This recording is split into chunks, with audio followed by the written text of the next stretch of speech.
And we got on really well at first. He was a real charmer, swept me off my feet. He proposed after 2 weeks. We got married in November 1999 it was. But by Christmas everything was going wrong. On our wedding night we all had a lot to drink. I was only 19. And we went into town and I remember Paul was being sick outside the club. I think I probably had a go at him about it. And then he was screaming in my face. Next thing I remember is his fist just come up like this. I don't remember to this day whether he did hit me or not. I don't actually remember the impact of it.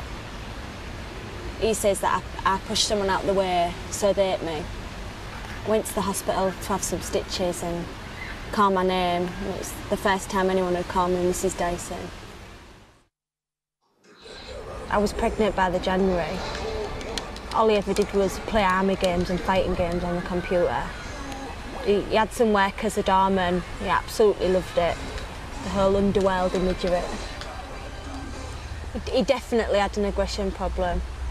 Even I nearly had to raise my voice and he'd puff up over me or like back me into a wall. I'd say, you're really scaring me, but his face would just be blank. Other times as well, he's even locked me in the house and I'd be there just banging on the wall, screaming for the neighbours to come and get me out. Please, somebody come and help me! I asked him repeatedly to get help for his anger, but it was just like two people. Real charming in front of my mum and dad, but as soon as we left, I'd get an elbow in the side. He had to leave in the end. He said he'd kill me. He said, one day you'll wake up and I'll be stood over you, or you'll be walking down an alley and I'll always be behind you. I never had any bad feelings towards Jo. Just worried for her. First time I met her was when I had to drop Chloe off. She was eating her plate of curry and I just remember how tiny she was. And we both said hello. So now I was thinking about all the things that he'd done to me.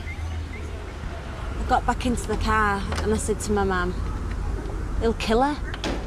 Didn't mean it literally, I just had a feeling that he was going to hurt her because of how he'd been to me.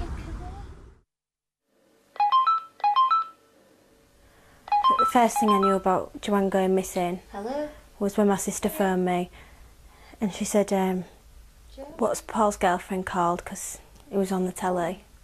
I ran to the tape player, put a tape in because I didn't want Chloe seeing it, and I watched it later and I just knew that minute that she was dead. The shame on his face said it all. I've definitely seen that look before. What happened to this? I just want her back. Well, although Dyson's ex-wife might have believed that he was capable of murder, Joanne's family still believed that she was alive. Clearly distraught, her parents, Jean and Charlie Nelson, made a desperate public appeal for help. She's very close to all her family and she wouldn't do anything to upset us. Her disappearance is very out of character. She's idolised by Paul, her fiancé, and is looking forward to getting married next year. Please just let her know or just contact us. We're not cross with her at all. We just want to. But even as Joanne's family made their appeal, the police were starting to look more closely at Paul Dyson's story. Did his version of events ring true?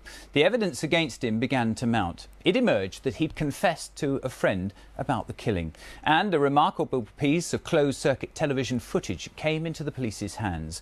It shows Dyson at his corner shop buying bin bags and cleaning products on the day he'd killed Joanne. He later used these to dispose of her body and try to rid the house of any evidence of his crime. It wasn't until 7 days after Dyson had killed Joanne that he finally told the police what he'd done. And so the desperate search for Joanne's body began. In the first of two films, Joe Makel takes us back to those freezing February days as the search team scoured the Yorkshire countryside. In our second exclusive film, we'll hear from the detective who led the case about the moment that he discovered Joanne's body. Paul Dyson said he put Joanne's body into the boot of her own car and then drove into the country. He told police he'd simply wanted to buy time to kill himself. This was the artist's